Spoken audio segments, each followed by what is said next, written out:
So, today we're going to talk about the rom-com. And the rom-com is got to be maybe the most persistent movie format, if that's the right word, in the history of film. Obviously, it has its roots in literature. But yes, we like to see people who meet cute, who maybe seem averse to one another at first, or fall in love, and then some gigantic problem crops up, like somebody hasn't told somebody something really important that comes out. You know the form, and you probably have immediately in your mind 4 or 5 rom-coms that you really love. There are certain people who become, as actors, almost franchise leaders, people like Hugh Grant, or Cary Grant for that matter, or Meg Ryan. You know the list, the all-star team. Anyway, we'll be talking a lot about rom-coms in the next hour.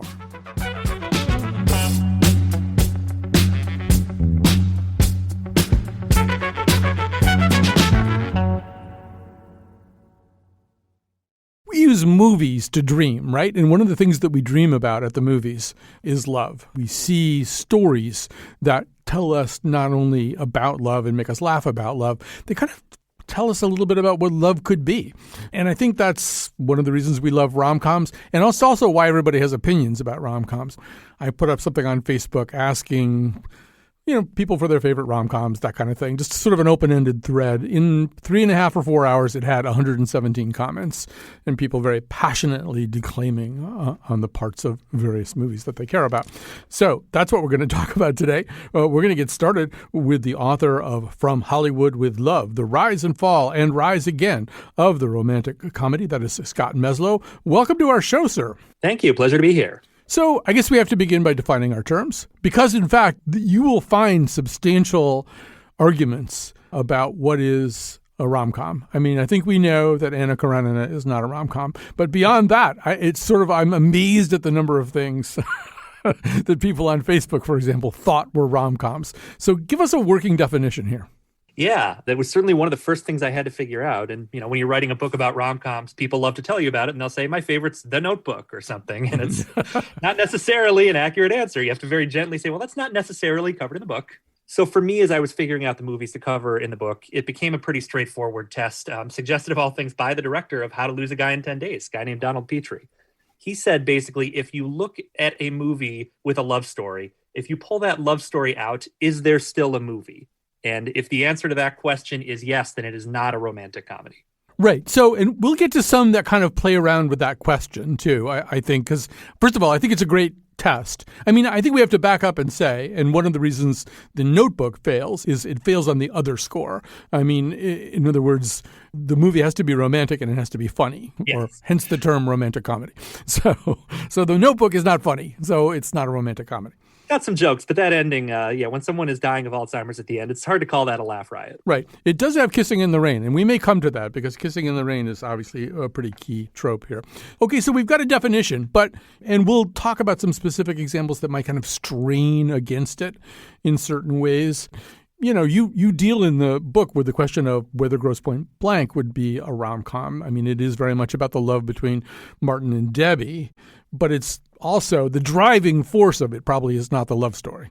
Yeah, except maybe it is. I mean, that's one of those movies that's sort of on the line where if you look at that Martin Blank character, who is, by John Cusack's own testimony, supposed to be a sociopath, all he really cares about is Debbie Newberry. The reason that he takes that job, and why he goes back and bothers her at her radio station and all that is because he left this girl at prom and he's always regretted it. So it's still there. It's just there's a lot of bloodshed in between. So let's start where you start. Your book starts in 1989, and it starts very specifically with this movie. I'm so glad I never got involved with you. I just would have ended up being some woman you had to get up out of bed and leave at 3 o'clock in the morning and go clean your andirons. And you don't even have a fireplace. Not that I would know this. Why are you getting so upset? This is not about you. Yes, it is. You are a human affront to all women, and I am a woman. Hey, I don't feel great about this, but I don't hear anyone complaining. Of course not. You're out the door too fast. I think they have an okay time. How do you know? I mean, how do I know? I know. Because they... Yes, because they... How do you know that they're really... What are you saying? That they fake orgasm? It's possible. Get out of here. Why? Most women at one time or another have faked it. Well, they haven't faked it with me. How do you know? Because I know. Oh. Right. That's right. I forgot. You're a man. What is that supposed to mean? Nothing. It's just that all men are sure it never happens to them, and most women at one time or another have done it, so you do the math. So, Scott Meslow, why start there? Why pick this movie? Why pick that year? There were a few reasons for that. First and foremost, it felt to me like there was something really interesting about rom-coms specifically in the 90s that, this is a genre that goes back to Shakespeare's time. But if you look at what that movie was doing, the rom-coms of the 80s were really stuff like Woody Allen, James L. Brooks. It was had a little more of the independent flair, a little more grounded and earthy. And I felt like When Harry Met Sally, in addition to, launching Nora Ephron's rom-com career, and she was undoubtedly the godmother of rom-coms then and now, I think there was something about taking that sort of, that movie's sort of almost an unacknowledged remake of Annie Hall, but it has this big Hollywood ending where Annie Hall has this sort of wistful melancholy ending, which is actually what they originally intended for When Harry Met Sally. Everyone remembers the When Harry Met Sally ending, where it's running through the streets on New Year's Eve and, gives the big speech and happily ever after. And I think that blend of tones really defined what rom-coms were going to be going forward and have been for the past 30 years. So When Harry Met Sally is really interesting on a number of levels. And I don't think it's that stark a demarcation, but it's a movie. I mean, if we think of, I don't know, It Happened One Night as maybe the ultimate Tigris and Euphrates of rom-coms. From rom-coms of that period, sex was mentioned glancingly, if at all, or by implication, if at all. So by 1989, we have When Harry Met Sally, which is very much about sex. But, I mean, really, it's also about a guy, the somewhat unlikely persona of Billy Crystal, who's just having a lot of sex, but not all that happy about it. And in a way, I think that's the beginning. I don't know if it's the beginning, but it's starting to incorporate into the notion of romance some pretty frank talk about sex. Yeah, no, I think that's absolutely true. And it's funny because it's taken for granted now that famous, the faked orgasm scene is this beloved comedy classic, but that was Meg Ryan had a hard time filming it. They were very nervous when they screened it for Princess Diana, who kind of had to privately laugh about it. It was a different era when that movie came out. Even then, it was part of what made that movie hit the way it did was the frankness shocked people. And that scene is in the movie because Rob Reiner didn't know that women fake orgasms. That was something Nora Ephron had to tell him. Right. And I loved your whole little sidebar on that, and that all day long, Ryan couldn't really, even though she had suggested doing it, she couldn't quite get herself to that point. And at one point, Rob Reiner, forgetting that his mother was on the set and, in fact, in the scene and delivering the incredibly famous button line, he went out and did his own performance, apparently, of what he wanted Meg Ryan to do. I wish that footage still existed. I'd love to see it. Yeah. And I think there's a couple of other things worth talking about. Well, there's many things worth talking about in connection with When Harry Met Sally. I mean, it is, joking aside, there's a pretty steep fall off from Clark Gable and Cary Grant to Billy Crystal, listed in the, at the heartthrob level, right? I mean, Billy Crystal isn't necessarily the guy you think of as, making some woman's heart go pit-a-pat, pit-a-pat. And maybe that's also a sea change that's happening right around that time. Our idea of a leading man for that kind of thing. Obviously, there was Annie Hall, so there was Annie Hall. But maybe that's changing too. Yeah, I think that's an interesting thing to talk about because at the same time, Pretty Woman not long after, Richard Gere is very much more in the classic kind of rom-com star vein. And then shortly after that, you have Hugh Grant, who was, the defining male star of rom-coms in the era, I would argue, who's, that kind of stammering but floppy-haired, bright-eyed dreamer. I think that kind of became the defining male archetype for rom-coms. But I think it's always kind of shifting. What Billy Crystal brings to the table is he's very funny. He just is, and that's charming in its own right. Clearly it works on Sally. Yeah, you mentioning Woody Allen and Annie Hall and James Brooks. I mean, as you're suggesting, right before that, we were getting movies that were romantic and funny, but they were quite frequently distinguished with the ultimate failure of the romance. It's not just Annie Hall, it's also Broadcast News. I saw a variety list that listed Broadcast News as its #1 romantic comedy of all time. And I'm thinking, because that's sort of odd, because everybody winds up kind of empty-handed romantically at the end of that movie. I've never seen you like this with anybody, so don't get me wrong when I tell you that Tom, while being a very nice guy, is the devil. This isn't friendship. You're crazy, you know that? What do you think the devil's gonna look like if he's around? God. Come on, no one's gonna be taken in by a guy with a long red pointy tail. Come on, what's he gonna sound like? No. I'm semi-serious here. You're serious? He will be attractive. He'll be nice and helpful. He'll get a job where he influences a great God-fearing nation. He'll never do an evil thing. He'll never deliberately hurt a living thing. He'll just bit by little bit lower our standards where they're important. Just a tiny little bit. Just coax along, flash over substance. Just a tiny little bit. And he'll get all the great women. Which, I mean, do you consider Annie Hall and or Broadcast News to be rom-coms? I think they are. My working definition does not require people to be together at the end of a rom-com for it to be a rom-com. You know, one of the movies that I cover in the book is My Best Friend's Wedding, which is pointedly about her not ending up with the guy. But certainly I think there's a more of a, that kind of wistful, melancholy thing was much more characteristic of the rom-coms that came before the ones I'm covering in the book. All right. So let's make that transition to Richard Curtis and to Four Weddings and a Funeral and to Love Actually. And I mean, at a certain point, Richard Curtis, this British first screenwriter, then director, but also continues to do screenwriting, wrote the screenplay for Notting Hill. I don't think he directed it.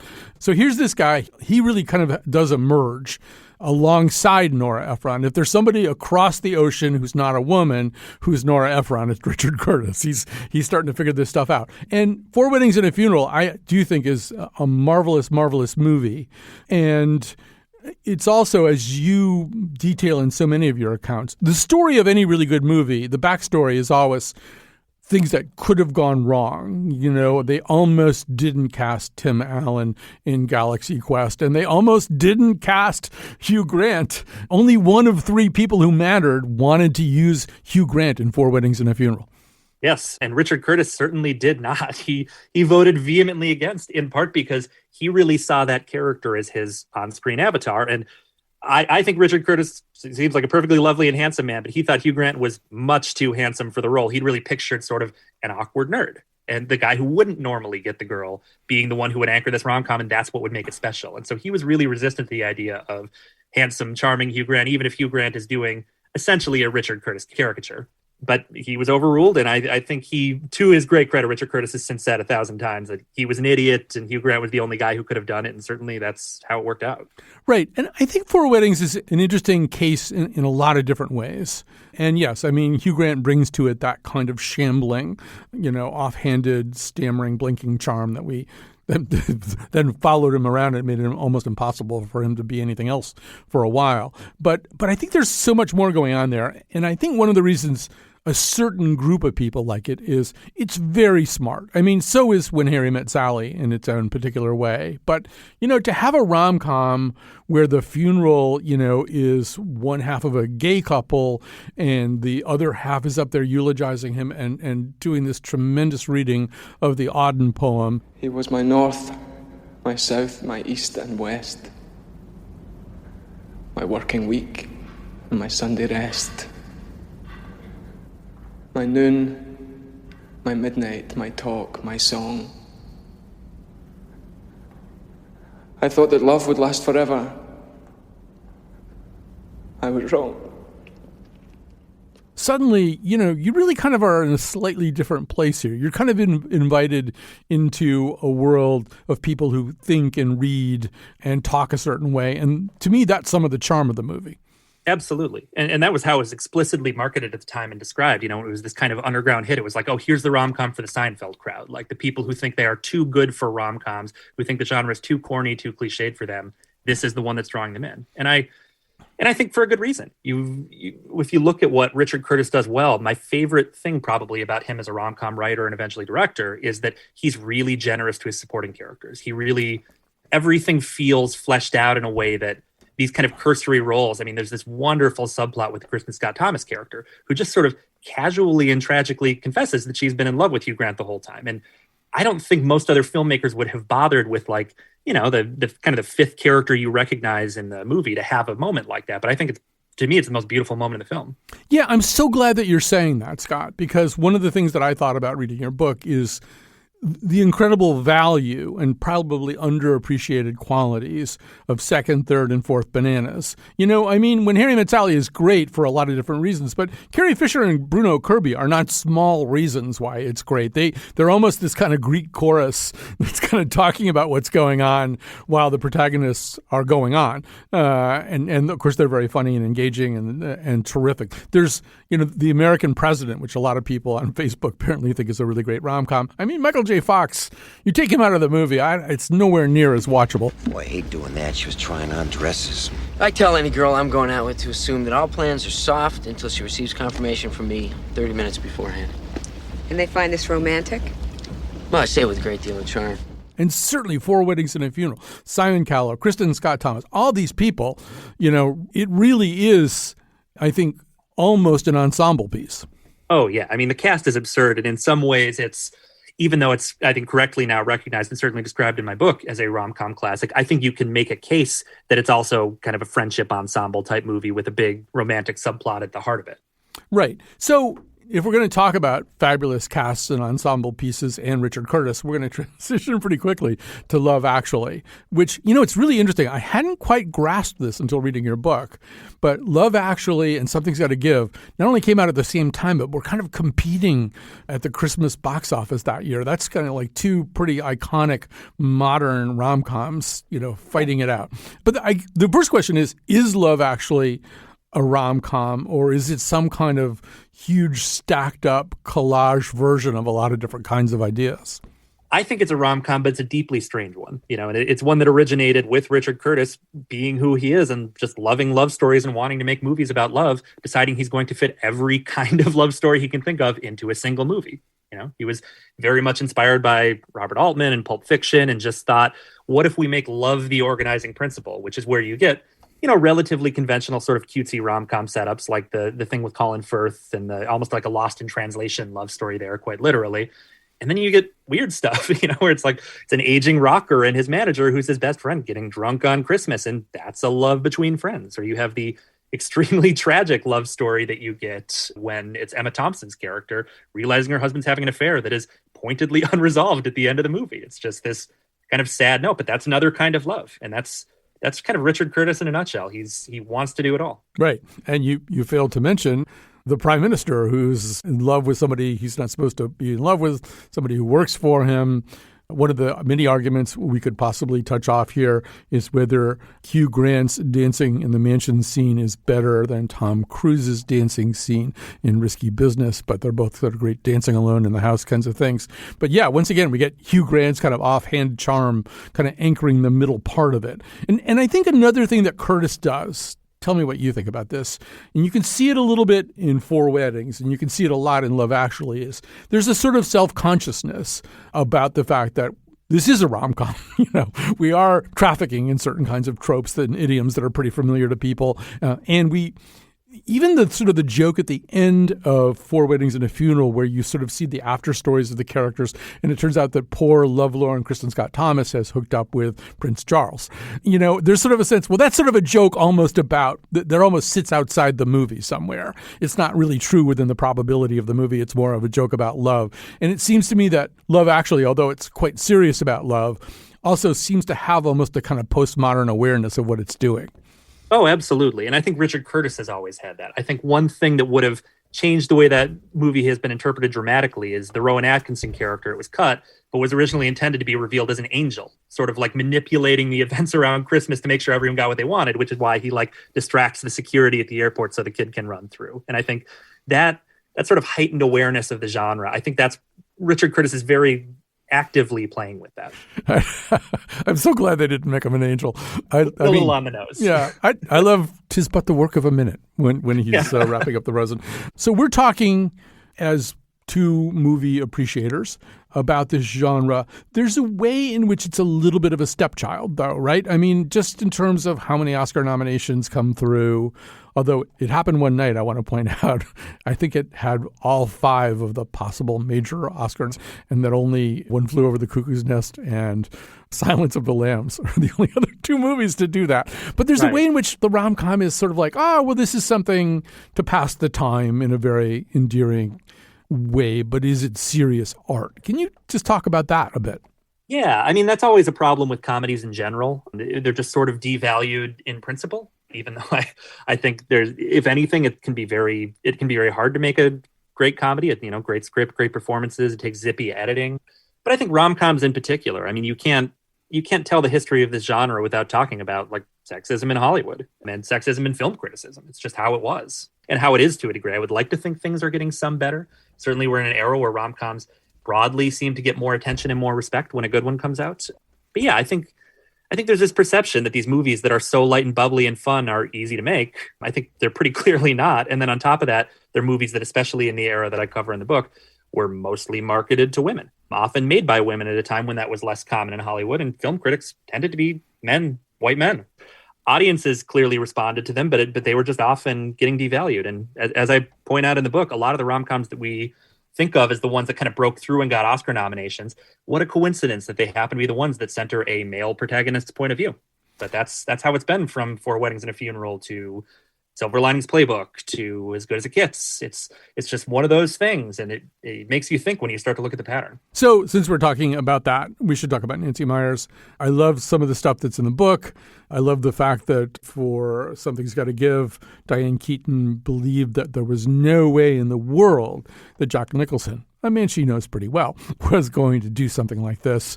And not only does he agree immediately, but then you have this whole scene where he and Nancy Meyers get together for dinner, and he's going to go through the script with this little golf pencil and fix things and show her things that are wrong.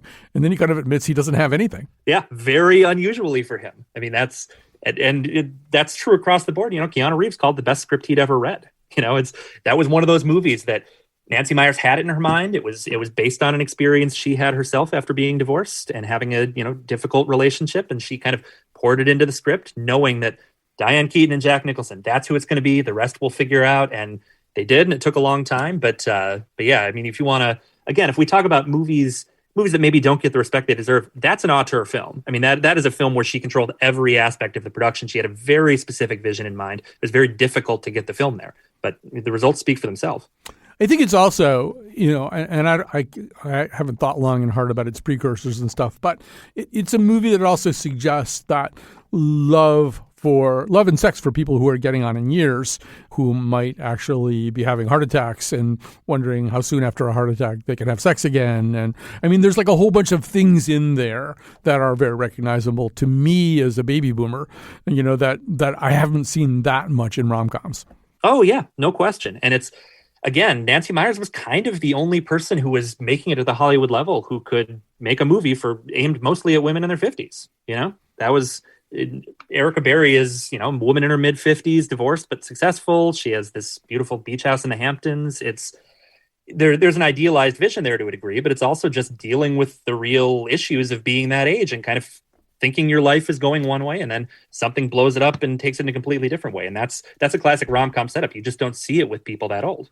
But I think it's also, there's a way in which I think some of the performances that we remember are performances where actors push themselves into these emotional states that are simultaneously absurd but also really funny.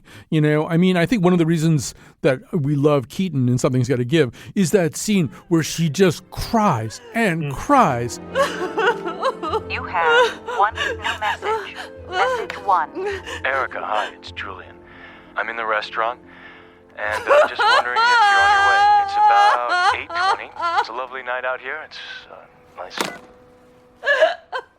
I remember sitting in a movie theater watching that and thinking, man, she committed to this. Yeah. She committed to crying big time. It's like that, or this is a little bit outside your time framework, but, in Starting Over, Candice Bergen just really makes a fool of herself with all her terrible singing, and she's just like so over the top, and she's wonderful because you've never seen Candice Bergen do something like that before. To me, that's like love makes fools of us all, right? So you can't be, as an actor, be afraid to be a fool. Yeah, and it's cathartic, right? If you haven't literally sobbed like Diane Keaton in Something's Gotta Give, like you've probably felt like that. You've probably had a breakup that ripped your heart out. Like it feels validating, and I think a good rom-com will get you there. The fact that it's heightened makes it hit harder. Hold me close. and hold me fast. The magic spell you cast. This is La Vie en Rose. We're going to take a break right now, and then we're going to come back with actually two of our favorite ongoing guests, David Edelstein, America's greatest living film critic, and Illeana Douglas, the official movie star of the Colin McEnroe Show, will join us to talk about rom-coms. When you press me to your heart, I'm in a world apart, a world where So it's always fun, if you're going to talk about rom-coms, to talk to, let's say, somebody who was in rom-coms. Joining us today is a friend of the show, Illeana Douglas, movie and television star. Her rom-com credentials are impeccable. We can maybe get into them if we have time. And David Edelstein, America's greatest living film critic, is also with us. So let's just begin with the whole thing. We've been emailing about all this stuff a lot. And if I were the kind of person who did things like this in a newsletter, I would just publish all the emails because they're so interesting. But, Illeana, we've struggled a little bit about what's a rom-com and what's not. But I feel like we might have come to the conclusion that we shouldn't worry about it too much as long as it's romantic and it's funny, it's a rom-com. Well, it's transitioned so much over the years, even calling it a rom-com is kind of slightly denigrating, I think. But you go back to for me, with the sweet spot of the 1930s, a romantic comedy for me had the elements of opposites attract and a sense of transformation.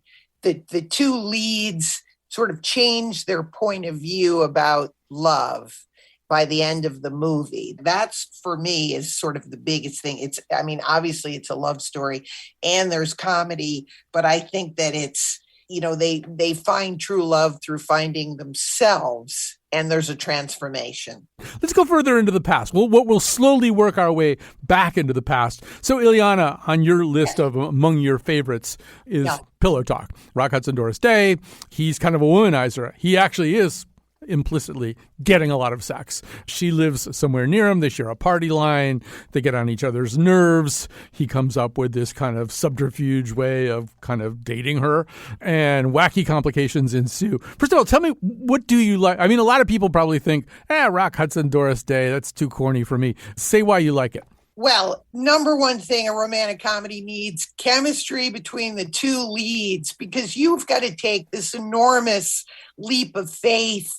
Again, part of the fun is they're inept at seeing what is right in front of them. True love. We see it. We know they're perfect for each other, but they don't see it. And they've got to go through all these complications, but their chemistry, Doris Day and Rock Hudson, obviously very, very playful. Doris Day has a lot of sexuality, in the film, I think, with her cute little dresses, and clothing is very important. Well, the hats are really important. Well, hats in all of these movies. I'm going back to Ninotchka.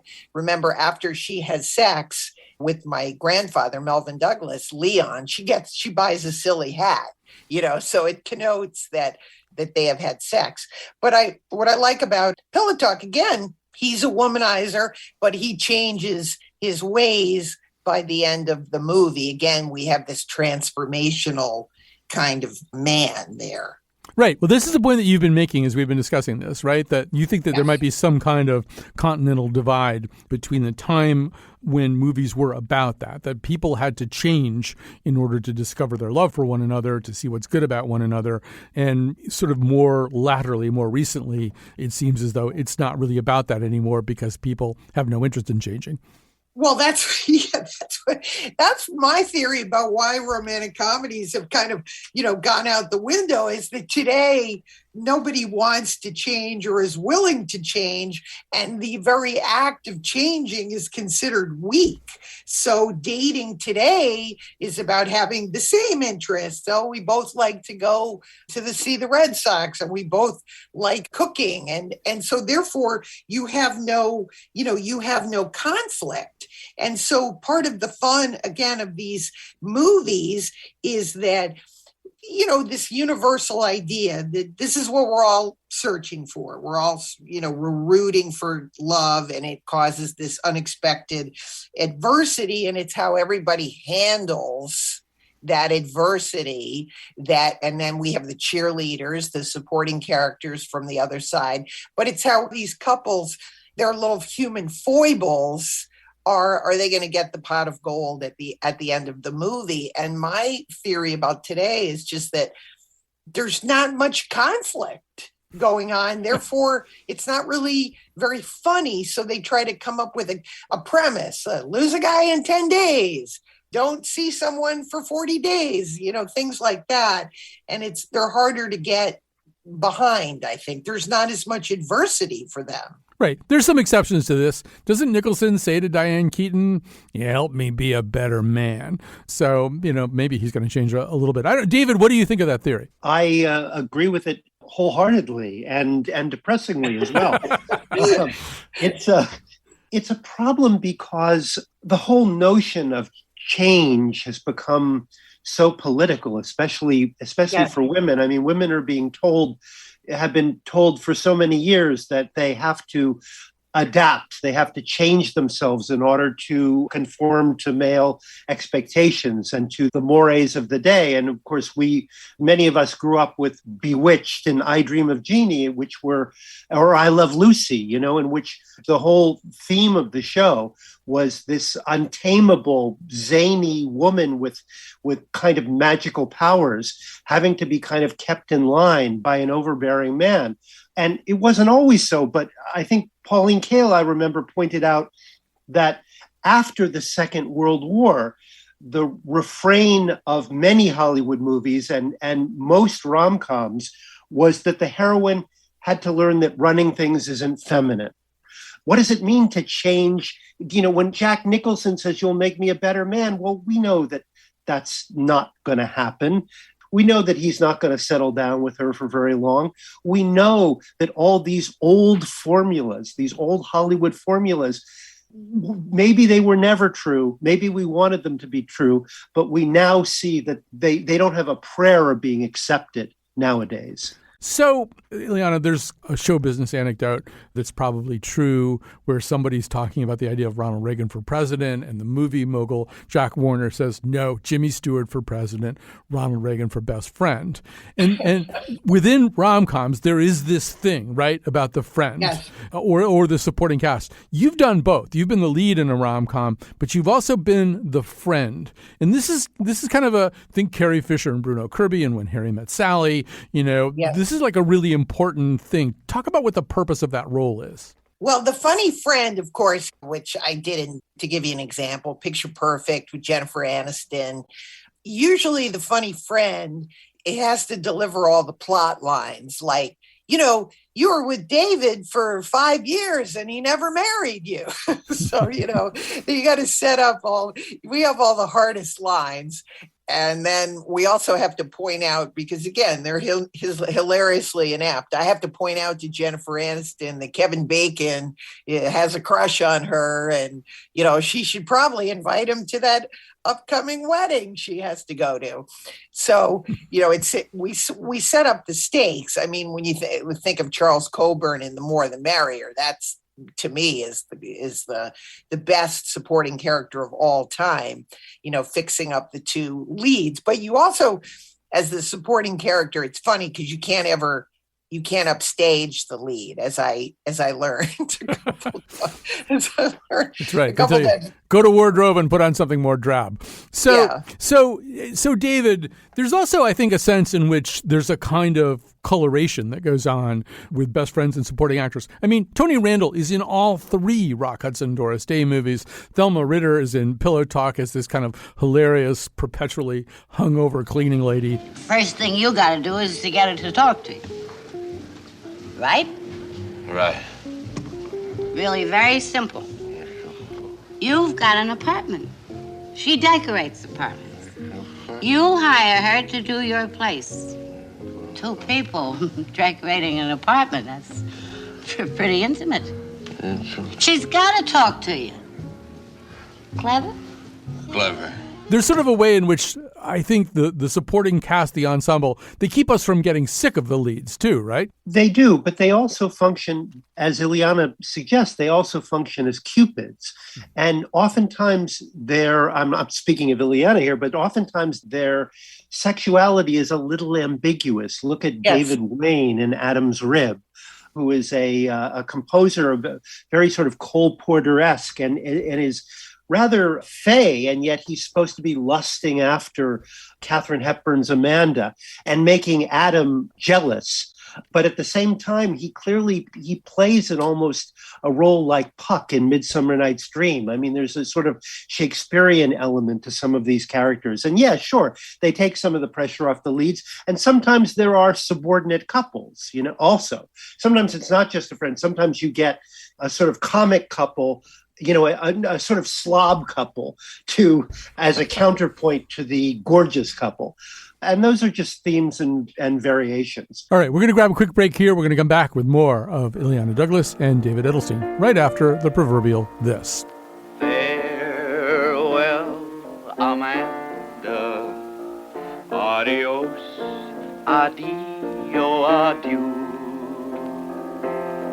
Farewell, Amanda. It all was great fun, but it's done. It's through. We're talking about rom-coms today. Time for me to thank Kat Pastor. I don't even want to know what her favorite rom-com is. I know it would just disturb me, but she's our technical producer today. This episode was kind of co-produced, I think it's fair to say, by Lily Tyson, our senior producer, and Jonathan McPants.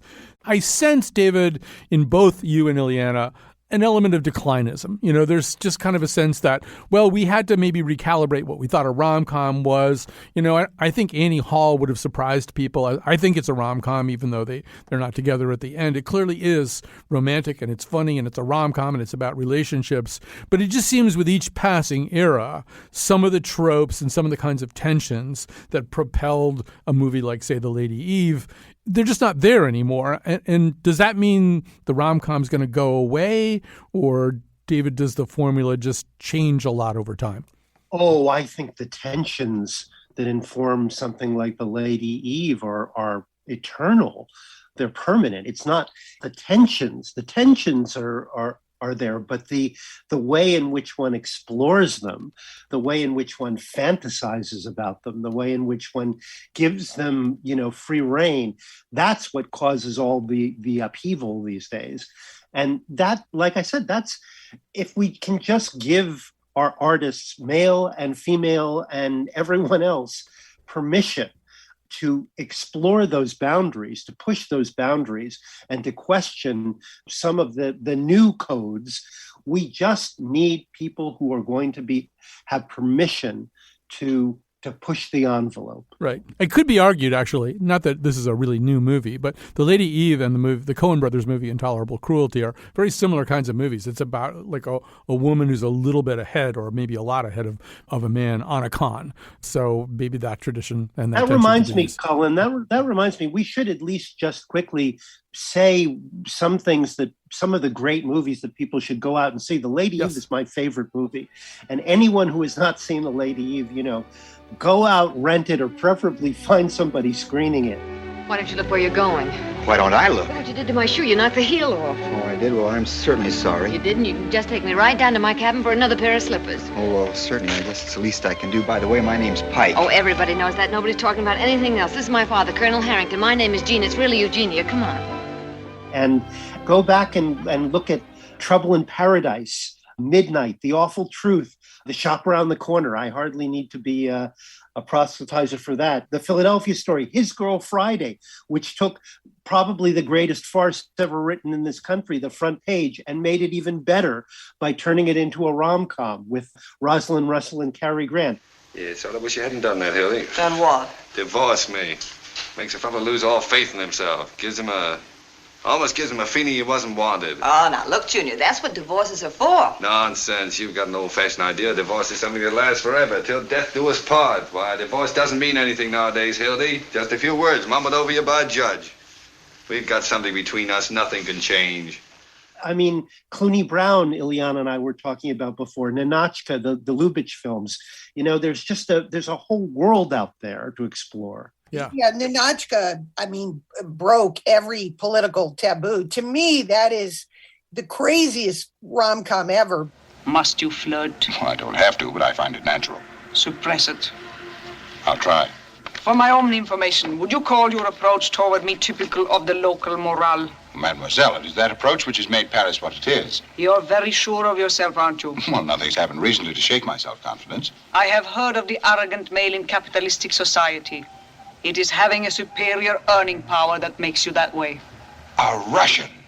I love Russians. You have a woman who is a communist who falls in love with a shallow playboy who's living off of his rich girlfriend. And because she falls in love, she gives up being a communist.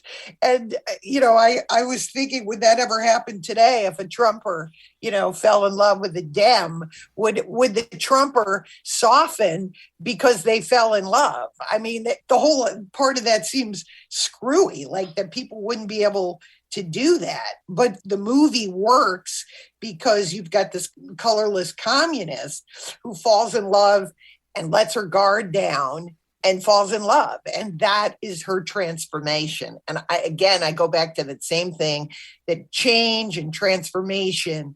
And people are so embarrassed to have feelings or to show that they desire someone on screen, that is somehow perceived as a weakness. That's what we need to single out, is it's not the code of conduct, it's the code of feelings. Are we so embarrassed to demonstrate our feelings? You don't have to touch someone, but just show your desire on screen. And that's what I feel is missing in movies today. Well, you can't come up with a better ending to this episode than that. I'm going to show my feelings and say, I love you both very much. Illeana Douglas, a movie star and TV star. I love you too. David Edelstein is America's greatest living film critic. Me too. Ditto. All right. Good Hugh Grant impersonation, David. We have to go. Thanks very much for listening.